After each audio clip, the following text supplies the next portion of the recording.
Hey guys, Jade Alpine Companies. This is the basement project floor we've been working on.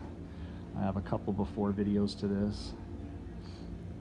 We just got our expansion joint material around the out perimeter. Got our rebar installed. We're going to put the rebar up on 1-inch chairs. Egress windows are cut and knocked out. That looks good. We're going to have 2 new egress windows.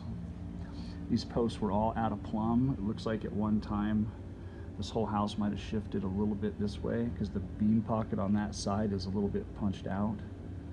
So we went ahead and got them all nice and level. Jade Alpine, you can finish watching this project after we pour it on our website, www.alpinecompanies.com. Click on our YouTube link and you can watch close to 2,000 videos.